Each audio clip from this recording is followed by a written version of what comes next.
Ahí lo tenemos, Efesios 6, del 18 al 24. Ayer estuvimos viendo la armadura del cristiano y nada más terminar la armadura, voy a leer el versículo 17. Dice, y tomad el yelmo de la salvación, ¿verdad? Después de haber dicho los demás, y la espada del Espíritu, que es la palabra de Dios. Y aquí empezamos hoy. Orando en todo tiempo, con toda oración y súplica en el Espíritu, y velando en ello con toda perseverancia y súplica por todos los santos, y por mí, a fin de que al abrir mi boca me sea dada palabra para dar a conocer con de nuevo el ministerio del Evangelio, por el cual soy embajador en cadenas, que con de nuevo hable de él como debo hablar.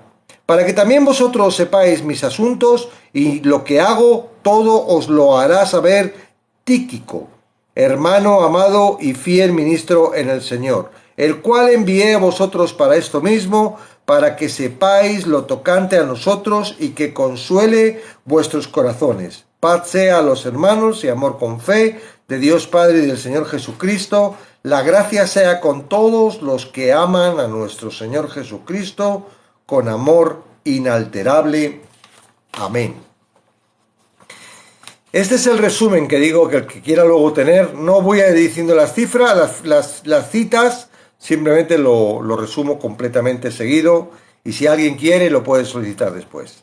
Pablo empieza Efesios con la declaración abarcadora de que el Dios y Padre de nuestro Señor Jesucristo nos bendijo con toda bendición espiritual en los lugares celestes en Cristo.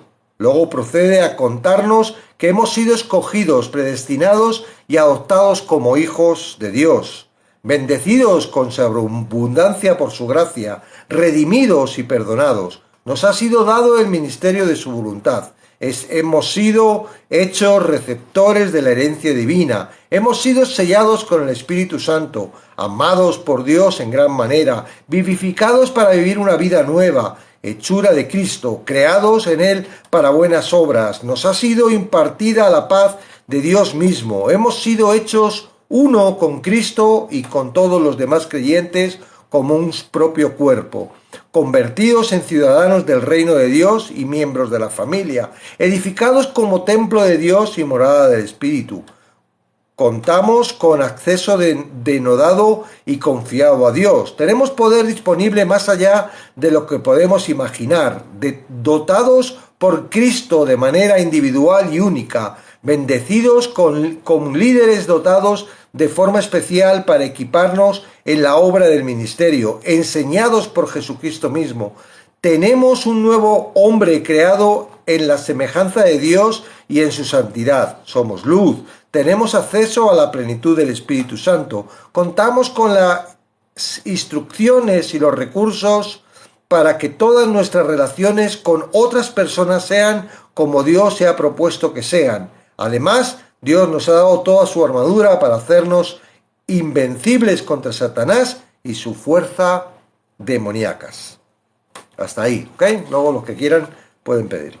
Pablo es consciente de que después de que un creyente contemple la lista abrumadora de bendiciones que posee como un hijo exaltado de Dios, es muy probable que quede expuesto al siguiente y gran peligro: la tentación de sentirse satisfecho consigo mismo y caer en la arrogancia espiritual.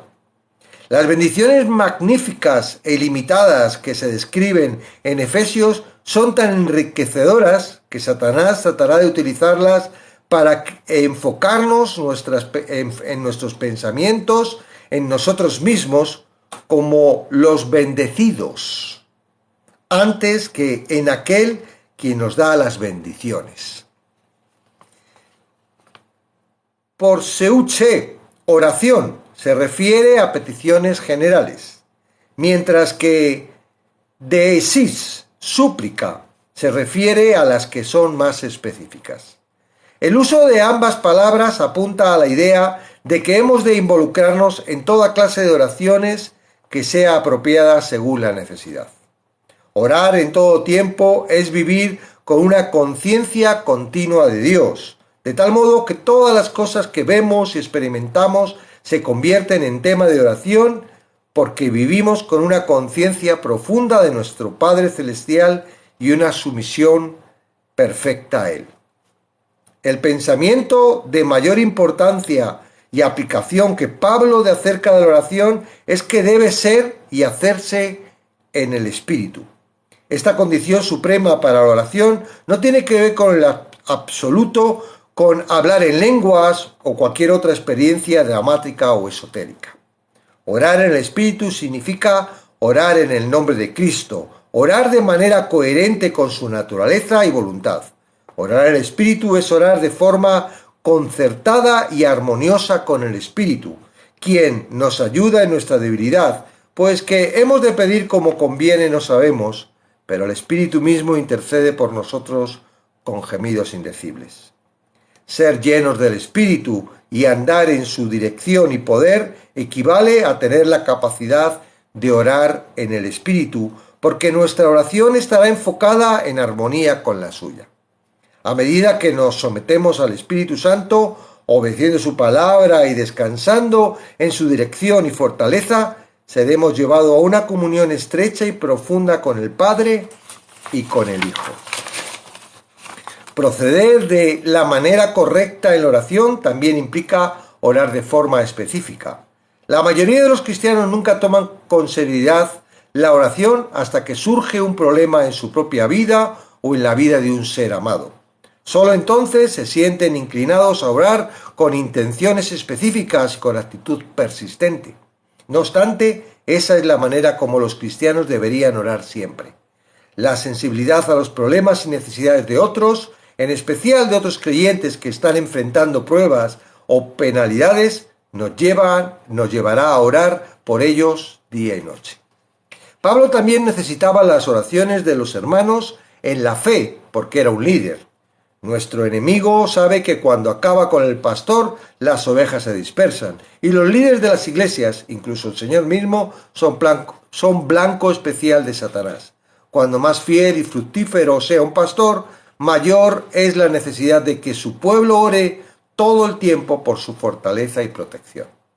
Dándose cuenta de que los cristianos de Efeso no podían orar de manera específica o inteligente por él sin contar con más información, Pablo añadió: para que también vosotros sepáis mis asuntos y lo que hago, todo os lo hará saber Tíquico, hermano amado y fiel mismo en el Señor, el cual envié a vosotros para esto mismo, para que sepáis lo tocante a nosotros y que consuele vuestros corazones.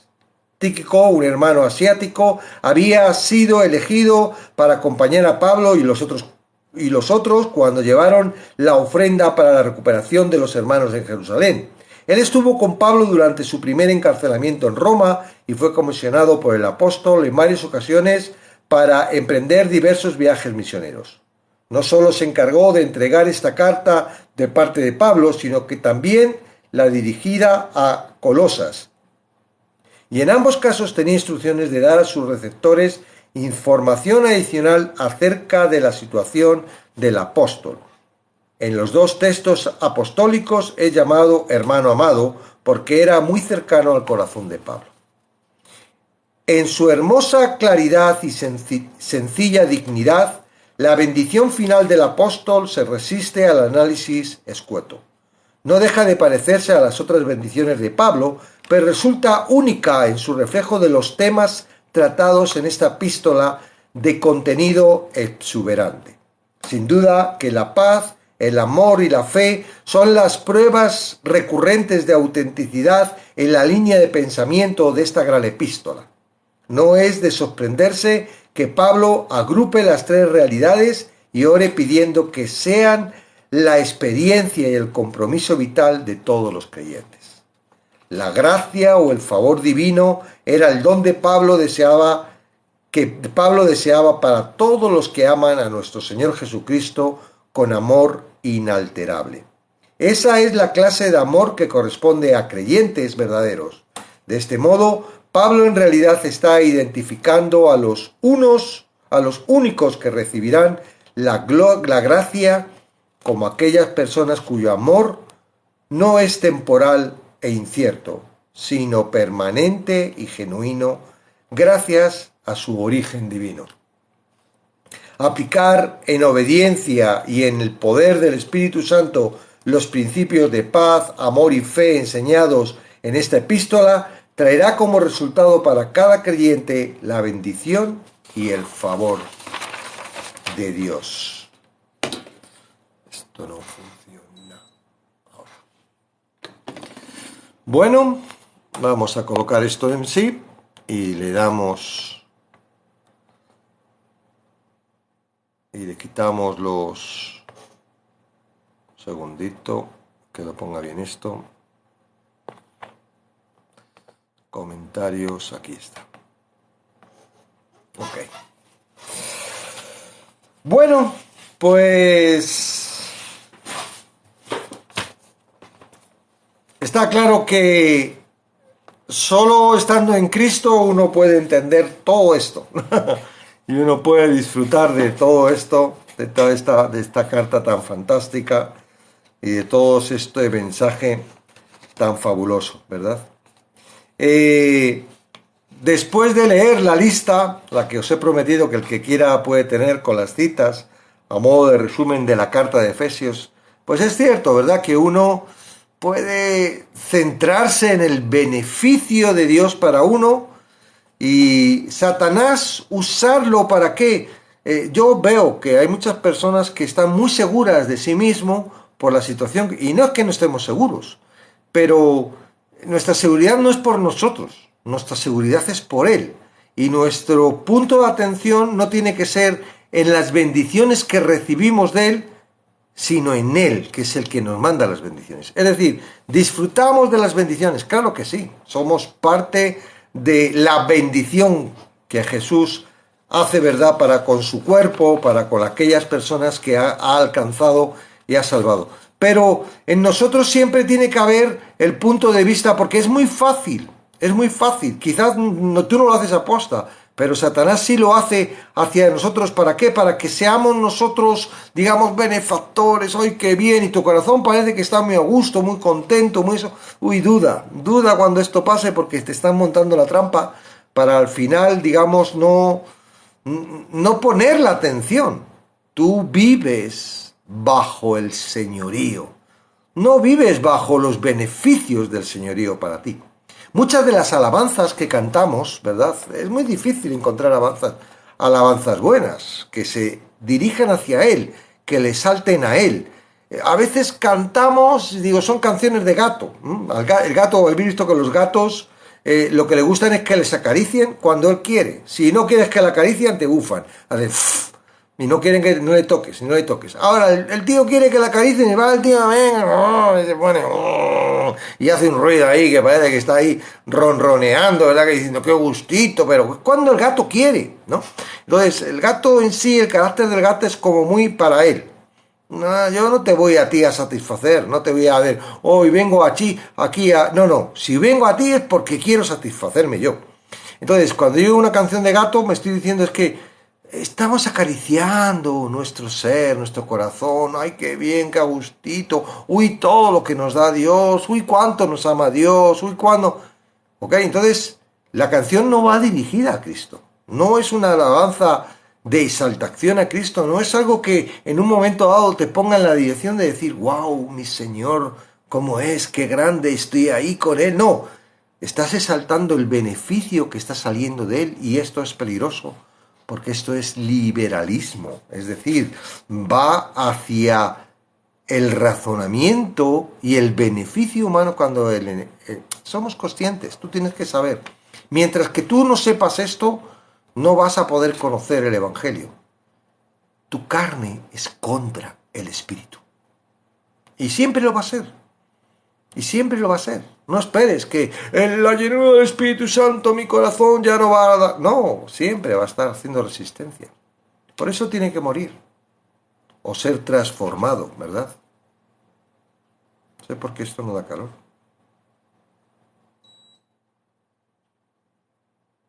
No sé. Estoy hilando.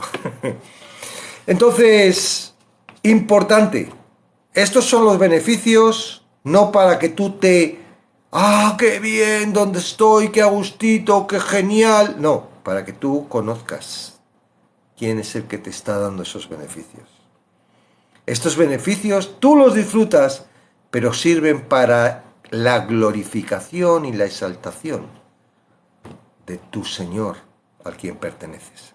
Amén. Y de esta forma, pues irás evitando muchas trampas de nuestro corazón que nos quiere meter, ¿verdad?, en tinieblas y nos quiere cortar la comunión con el Padre. De nada sirve tener todos estos beneficios si tenemos cortada la comunicación.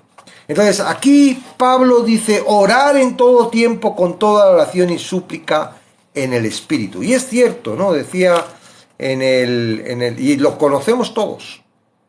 Yo recuerdo, bueno, yo lo sé, no solo cuando pasó lo de mi mujer y mi hijo, de la enfermedad, que yo dije, mi vida había orado tanto y tanto tiempo seguido, ¿verdad? Mi mujer, recuerdo, mi hijo tuvo más horas que mi mujer, pero mi mujer fueron 2, 3 operaciones, ¿no? Y era distinto, porque cuando mi mujer estaba yo solo, y bueno, estaba con una hermana de ella, y no había sitio para donde sentarnos, y era andando, y estuve las 6 horas que duró la operación, caminando de un pam, para acá, para allá, 6 horas, ¿eh?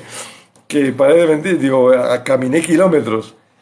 Y es lo que duró la oración, porque yo la vi meterse para adentro, se despidió por la puerta donde ya no podía entrar yo, y yo me quedé ahí hasta que ella en un momento dado, bueno, no salió el médico y me dijo, mira, está en recuperación, vete a llevarle tal.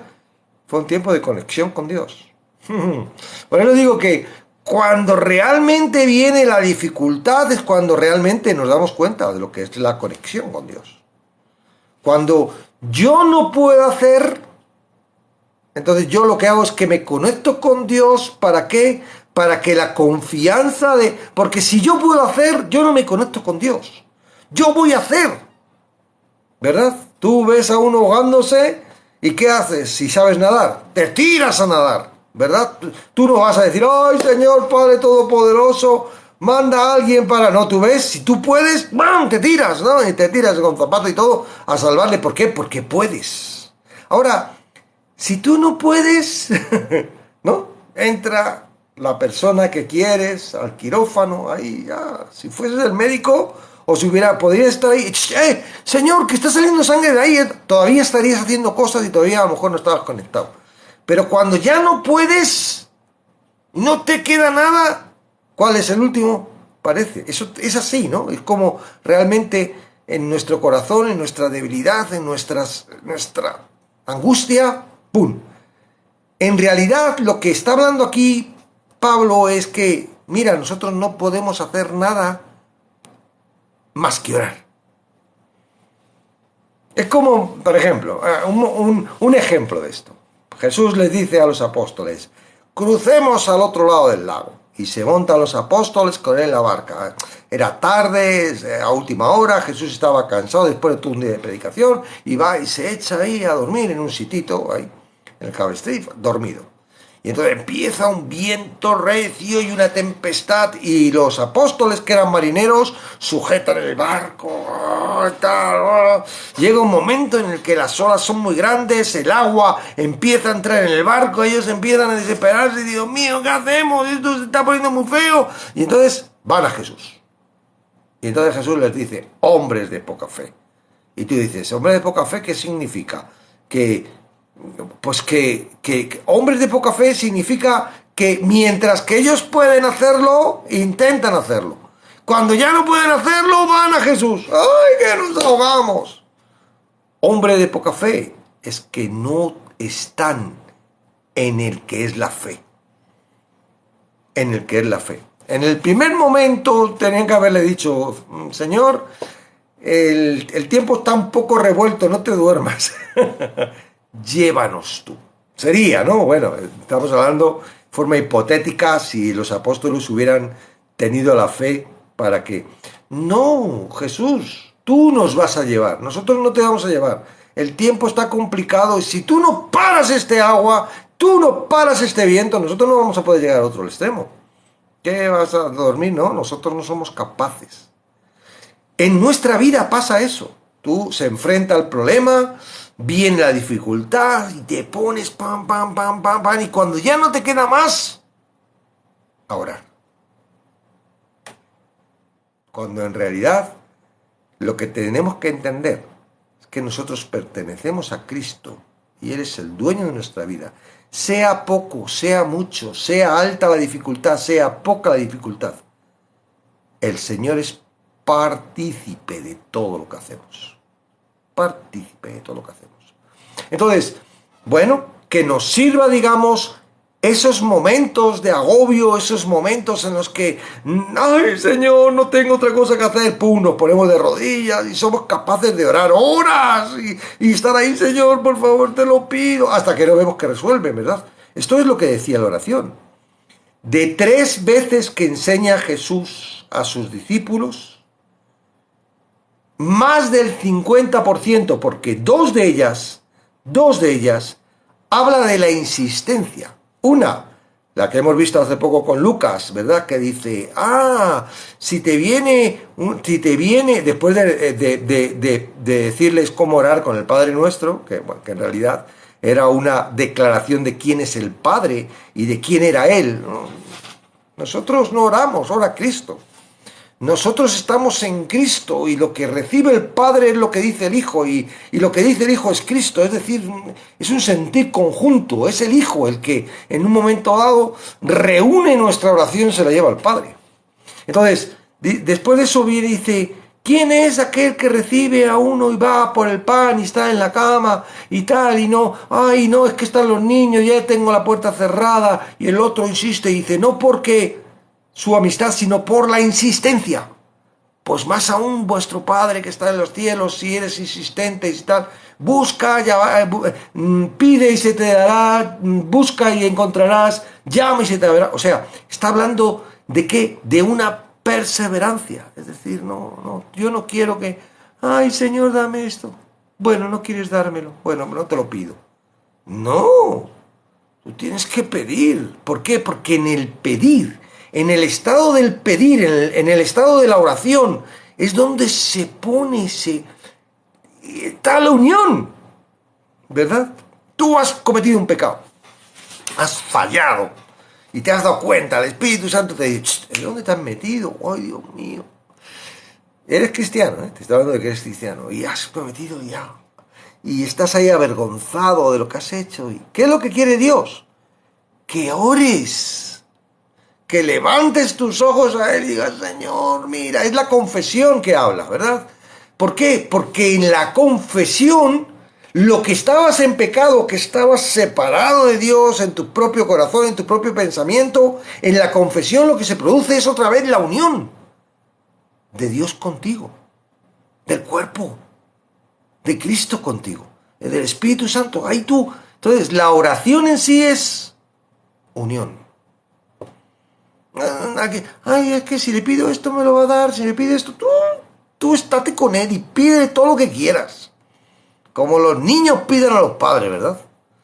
El padre luego va a saber si se lo tiene que dar o no. Eso es otra cosa distinta. Pero Él es asequible. Él lo que quiere es ser partícipe. Es más, no es así, no es que quiera ser partícipe. Quiere que tú seas partícipe de Él. Porque Él no va a lo que nosotros queramos. En realidad, uno en Cristo, lo que estamos es al servicio de Cristo. Cuando dice que es nuestro Señor, el Señor es el que manda, ¿no? Tú no vas a decirle, vemos en el Evangelio, ves el Evangelio a los apóstoles diciendo a Jesús lo que tenía que hacer. Y eso no significa que Jesús dije, bueno, vale, lo voy a hacer. No, les dirigía en el sentido. Entonces, no es lo que yo le digo a Jesús que tiene que hacer y lo hace. No, se trata de que yo en Jesús, ¿verdad? Tengo que entender qué es lo que quiere hacer Jesús y yo esté con Él. Porque tampoco es que Él me venga a decir lo que yo tengo que hacer, porque en realidad no lo hacemos nosotros, lo hace Él. Sé que todo esto es un poco lioso al principio. A mí me lo era, ¿verdad? Lo aplicaba un poco como estábamos hablando ayer como lo de la Padre, Hijo, Espíritu Santo en 1 o 3 personas. Lo aplicaba de esa forma, como diciendo, mira, no lo llego a entender, pero es lo que dice la palabra. No lo llego a entender, pero es lo que yo quiero hacer, porque al siervo no le corresponde saber por qué, le corresponde simplemente estar ahí, ser siervo. La sabiduría no somos nosotros, Él no nos da a nosotros la sabiduría para que nosotros la hagamos, no, Él es la sabiduría. Entonces, bajo la sabiduría nosotros nos movemos en esa circunstancia. Pero estamos en la vida, tenemos obligaciones, y entonces eso nos hace creer que tenemos una responsabilidad. Y hemos tenido esa responsabilidad hasta que hemos entrado en Cristo. Desde que entramos en Cristo, ya no es nuestra responsabilidad, es responsabilidad de Cristo. Y eso no quiere decir que ahora tú no hagas nada y te pongas ahí a hacer cosas, lo que Cristo quiera y tal. No, Él te va a dirigir. Yo soy consciente de que es muy real. Dios es real. Lo único que tienes que dejarle que realmente te dirija. Y cuando uno ya conoce a Dios y ve cómo funciona, cómo trabaja, cómo te dirige, ya por mucho que vengan, ¿verdad? Todos esos que no le conocen y que intentan traer a las Escrituras una interpretación, no me van a convencer, porque es como decir, imagínate que yo tengo un hermano y alguien me dice, no tienes hermano. Bueno, pues di lo que quieras, me da lo mismo. Yo sé lo que tengo, ¿no? No te voy a explicar porque no te puedo, porque a lo mejor mi hermano está muy lejos y no le puedo, porque estoy a mí, a lo mejor aún presentándoselo, va a decir, no es tu hermano. Aún presentando papeles te va a decir, no es tu hermano. Pero es mi hermano, yo sé que es mi hermano. Yo sé que Dios existe y Dios actúa en mí y Dios me dirige. Y Él hace a través de mí lo que quiere. Ahora también soy consciente de que en mi corazón, en mi carne, mi carnalidad, mi ser humano, el que está aquí, también tiene su propia identidad que quiere caminar por su propio lado. Y es lo que no nos gusta. Cuando lo conocemos, esa es la fealdad. Cuando decimos somos malos, no, ahora somos Cristo. No vamos a ser malos, somos muy buenos. Pero nuestra carnalidad, eso que decimos, wow, es que de verdad, cuando se revela, se revela. Cuando está escondido y está ahí, bueno, qué bueno es, ¿no? Y a veces hasta nos quiere engañar, creyendo que es muy bueno, ¿no? Como le pasa a Marlu, que le hace creer que es muy buena. No, ella no es buena. Quien es bueno es Cristo. Y no hablo de Marlu, hablo de todos nosotros. Amén. Entonces, la oración. Yo cuando conocí el verdadero evangelio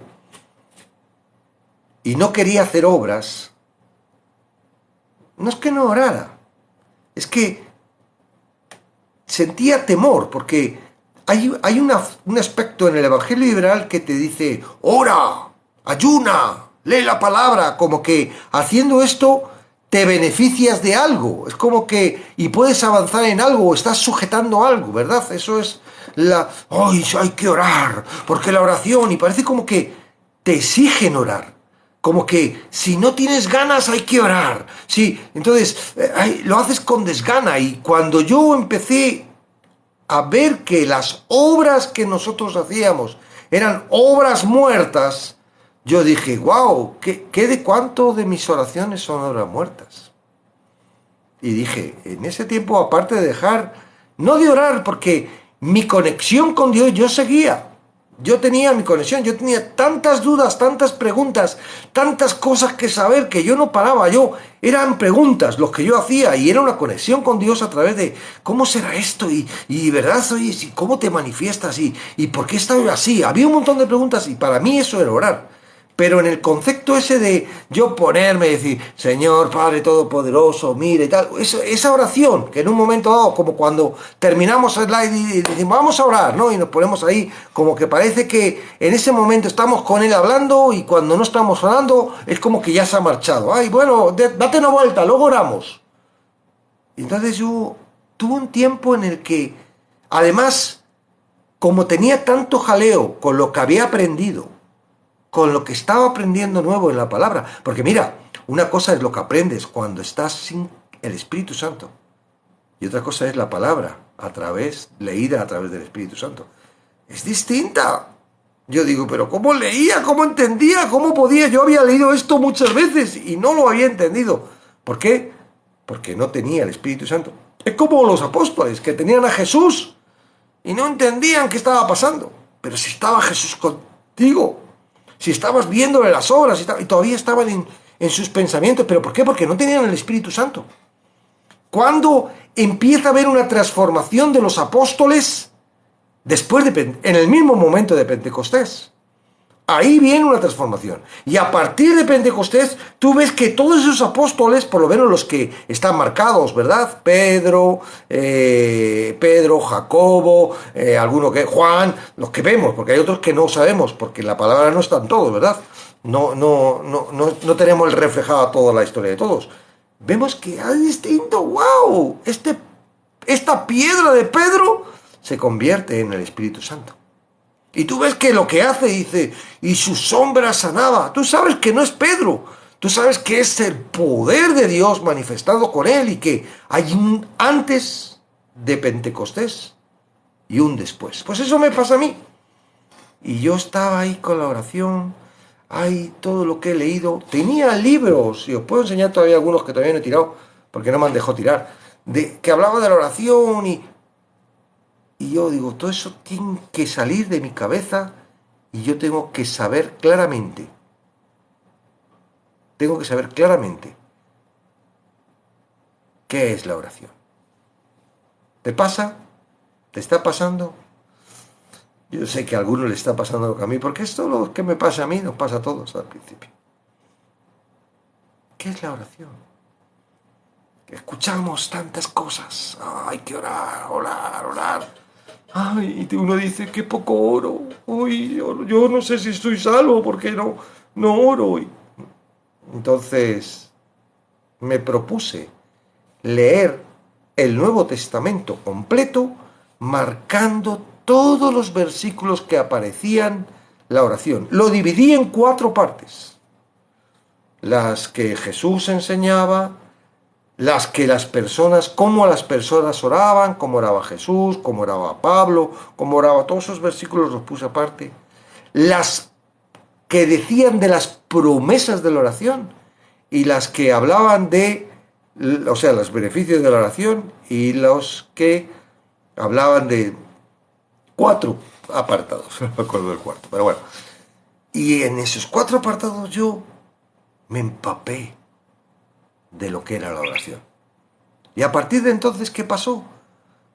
Pues a partir de entonces pasó que me cuesta mucho, según con quién, orar. Es decir, me pasa un poco a Milagros, no sé si está por ahí, Milagros también le pasa, ya le empiezo a pasar. Pero a mí me pasa que yo a veces estoy en algún sitio y están orando y digo, ay Señor, qué brutadas está diciendo qué tonterías, Menos mal que el Espíritu Santo está cambiando todo esto, bueno, porque no hay un concepto de lo que es la oración. Después de leer Efesios, hasta ya nos cuesta decir que Dios te bendiga. ¿Por qué? Porque parece como que Dios le va a bendecir en el momento en el que se lo decimos, cuando la bendición ya está. Y esto pasa, la gente empieza, ay Señor, por favor, dame esto, lo otro, cuando sabemos que ya en Cristo lo tenemos. Entonces, el concepto varía, la seguridad de donde estás, de que a veces, yo mira, para decir, estoy hablando de mí, luego ya tú haces tu estudio y hablas con la palabra, pero mi relación con Cristo ahora no es, Señor, haz esto. No. Mi relación con Cristo ahora es, quiero ser partícipe de esto. Quiero participar de esto. Si de alguna forma tú vas a hacer esto, yo quiero ser partícipe. Por lo menos, en mi sentir. Entonces, alguien dice por allá, y tengo una niña que está enferma. Yo digo, quiero ser partícipe de lo que Cristo va a hacer en esa niña. Y luego mío. ¿Pero por qué? Porque yo me considero que estoy en Cristo. O sea, ¿quién hace el milagro de la sanación? ¿Quién hace el milagro es Cristo, ¿verdad? Es Él el que lo mueve, el poder. Pero yo estoy en Cristo. Entonces, Bueno, yo no digo, Cristo ya lo sabe, y me despisto y sigo pensando y dejo que mi cabeza y mi pensamiento se vayan en mis pensamientos. No, yo digo, esto también es para nosotros, porque estamos en Cristo. Y hay algo ahí que me apasiona. No porque yo le vaya a pedir a Jesús o a Dios que le sane, le va a sanar. Es decir, si no le pido, no le sana. Si le pido, le sana. No, yo soy consciente de que eso no es así. Dios tiene muy claro lo que va a hacer. Y yo quiero ser partícipe de lo que va a hacer. Ahora, ¿qué sucede cuando Dios hace la obra y vemos, gloria a Dios, digo, gracias Señor, estuve ahí contigo. No, yo no hice nada, pero fui parte de ti en lo que tú estás haciendo. Entonces, es tan hermoso porque, bueno, vienen las propias, vienen tus oraciones propias. ¿Qué puedo hacer si no puedo hacer nada? Orar. Es lo que me viene. O sea, yo en ese dilema de ¿qué puedo hacer si no puedo hacer nada? Es como una interrogante que te deja en un bucle, que no te deja salir y que puede ser angustioso. Sí, te impide hacer, porque no puedes hacer nada. Va a ser Dios el que lo va a hacer.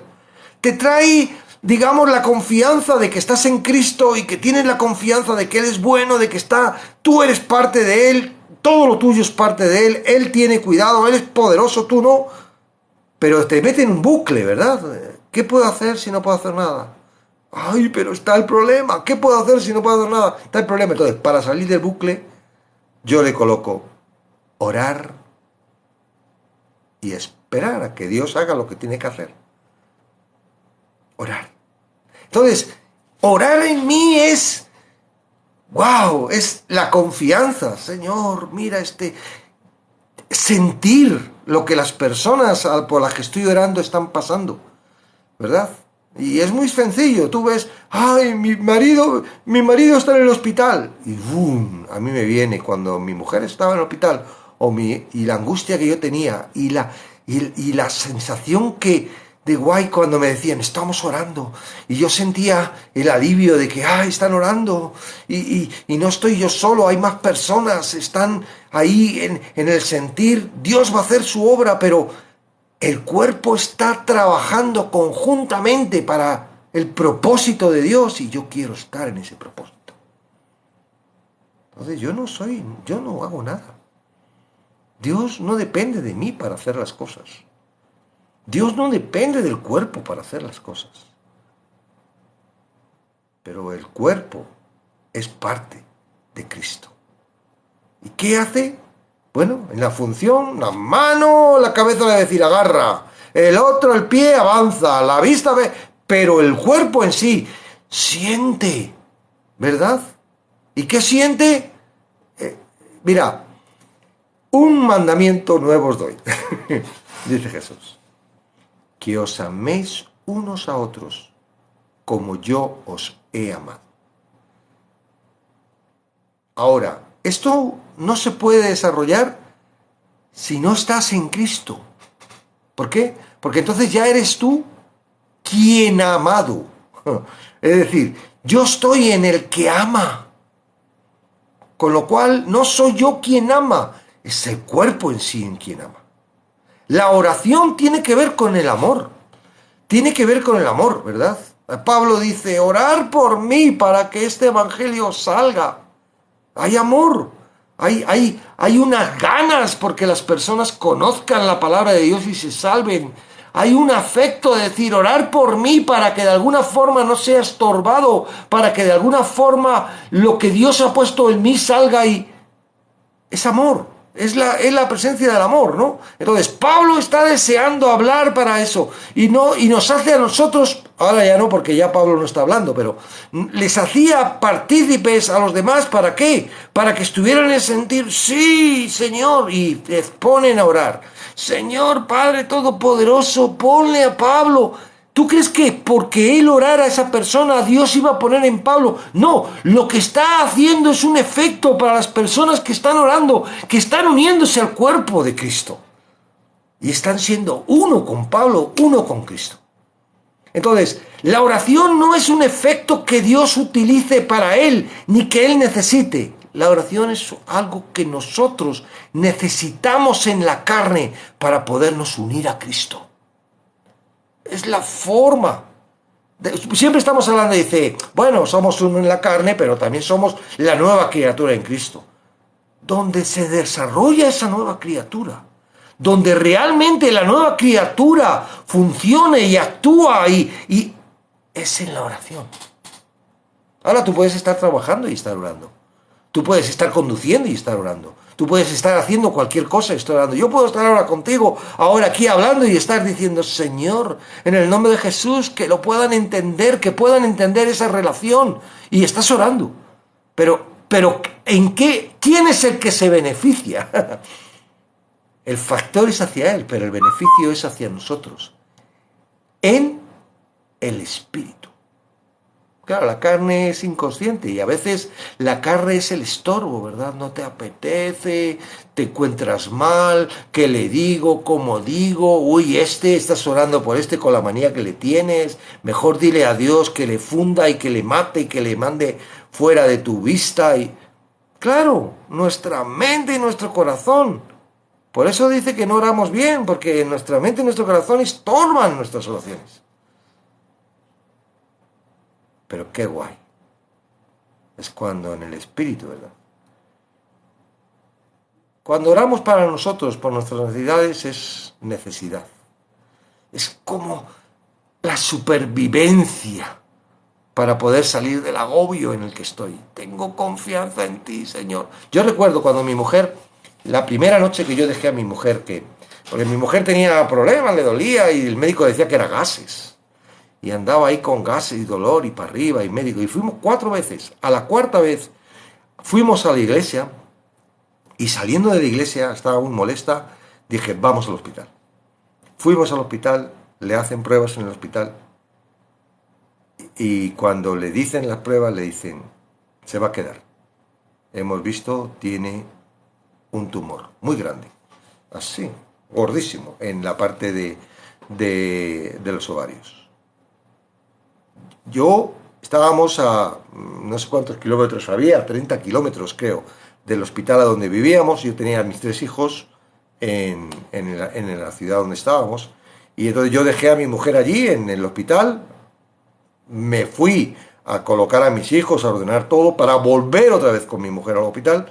Y yo según iba desde el hospital con mis hijos, ya habíamos recibido noticias, yo no sabía que era cáncer ni nada, era un tumor. Punto. Era un tumor que tenía ahí, a mi mujer tenían que meterle y operarla, quitarle eso, ¿no?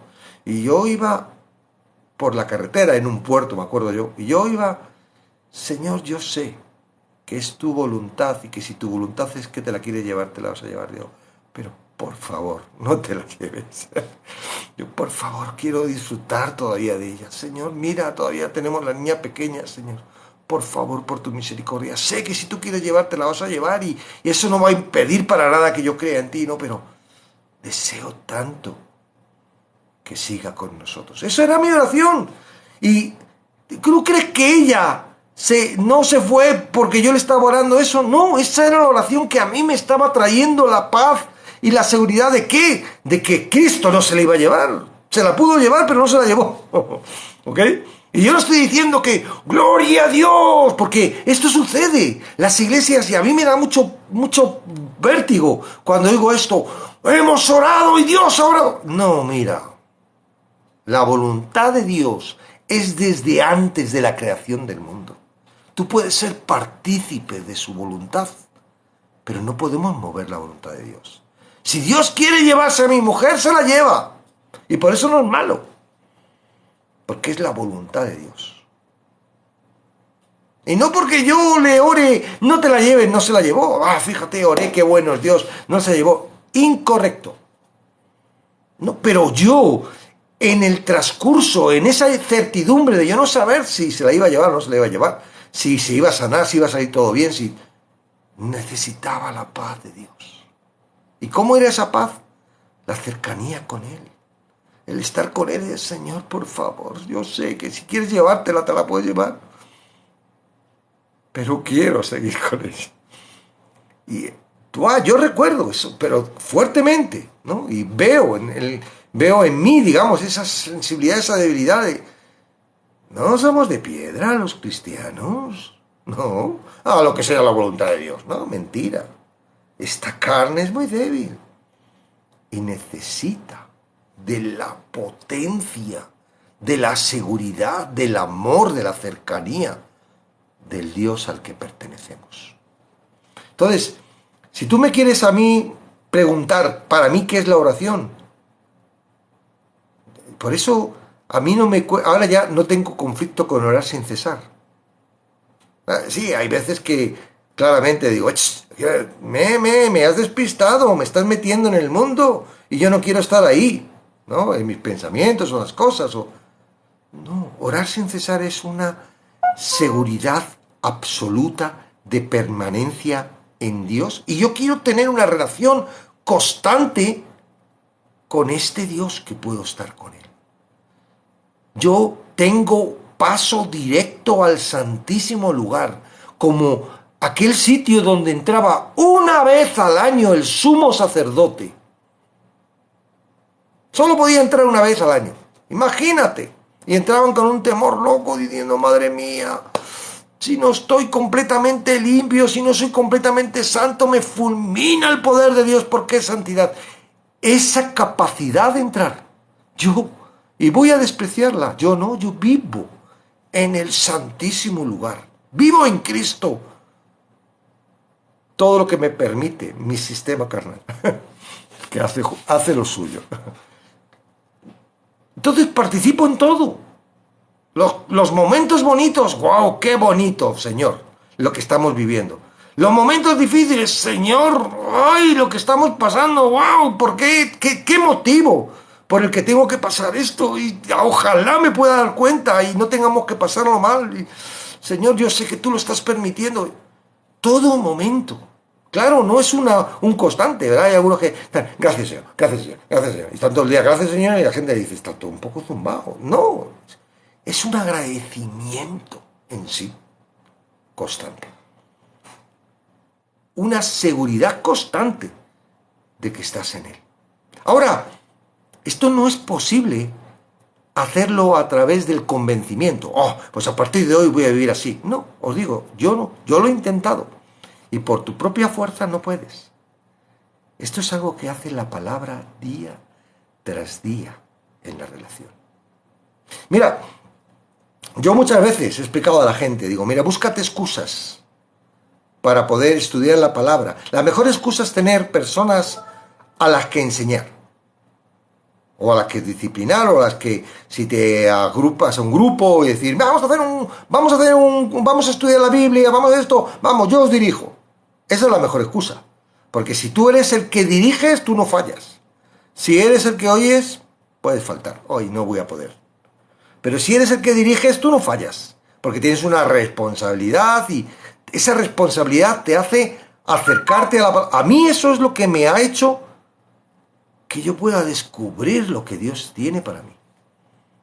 Porque si no fuese por estos live, si no fuese por los Zoom, si no fuese por las... yo no hubiera hecho esto.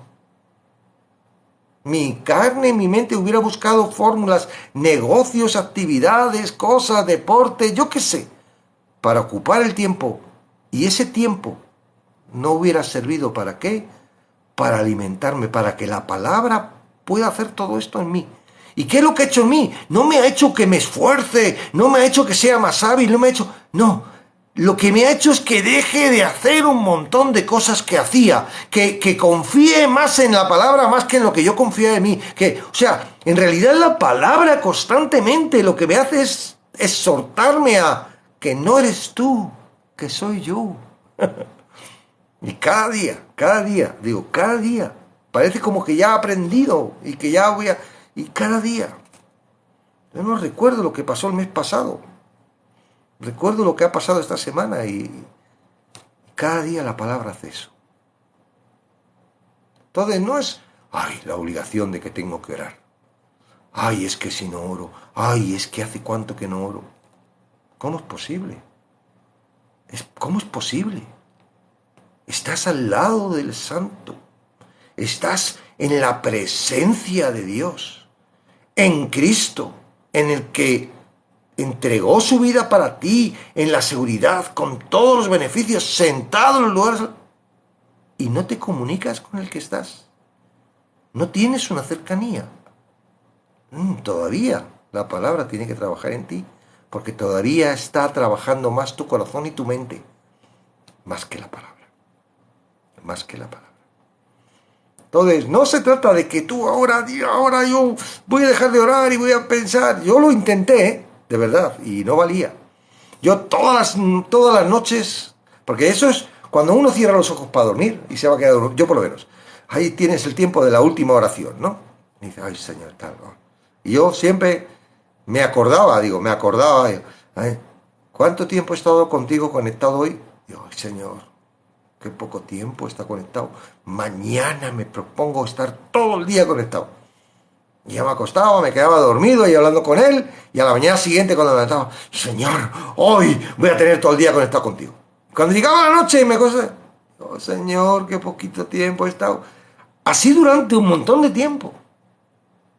Así durante un montón de tiempo. Y yo me esforzaba y por más que me esforzaba no conseguía poder estar conectado todos los días. ¿Cuándo? Y aún todavía mi mente y mi corazón hace de las suyas. No sé si llegará un momento en el que gane más la palabra a mi mente y mi corazón. No lo sé. Pero hasta ahora siento que estoy conectado. Por lo menos en los tiempos en los que estudio, me preparo, me pongo, hablo con la gente, estoy con mi familia. Yo ahora tengo problemas como todos vosotros. Con mi esposa, con mis hijos. No son problemas serios, son los que tenemos todos. Algunos son más serios que otros, pero antes me preocupaba. Ahora me preocupo con Cristo. Señor, ¿qué vas a hacer? ¿Cómo vas a arreglar esto? Yo sé que tú lo vas a arreglar. Es incómodo, es incómodo. Ojalá sea pronto cuando lo hagas. Y bueno, y sé que para mí esto es parte, pues ok. Pero no me desespero. No es de mí la solución, es de Él. Lo único que puedo hacer es estar con Él. Señor, estoy contigo. En lo bueno, en lo malo. Acordaros que somos la novia. ¿Qué es lo que dice la novia en la boda? Hasta que la muerte nos separe. En este caso, no hay separación. Ya ni la muerte nos va a separar de Él. Amén. Bueno, 18:40, me he pasado. Hoy me he pasado. Lo siento, voy demasiado. La oración. La gente quiere aprender a orar y no se trata de aprender a orar. Se trata de que la palabra haga lo suyo para que entiendas dónde estás, con quién estás. Y entonces, eso va a ser sencillo, ¿verdad? Si alguien te llama por teléfono, ¿a qué sabes hablar con él? Pues si Dios toca tu corazón, sabes cómo responder. Y si necesitas, ¿verdad?, tocar en el corazón de Dios, sabes cómo llamar. Comprométete con las necesidades de los demás. Haz las tuyas. Haz que el Señor te ayude a entender lo que está padeciendo las personas que necesitan. Más que la relación tuya y Dios, enfócate en que quieres entender que Cristo siente por todo eso. Si estás en Cristo, que Él te muestre una minísima parte de lo que Él siente, de ese amor que siente por todos los que no están salvos, por todos los que están en dificultad, por todos. ¿Por qué? Porque Jesús se preocupa, lo vemos con la alimentación, ¿verdad? Él no les dijo que se marchen, ya se buscarán la vida. No, darles de comer, darles de comer.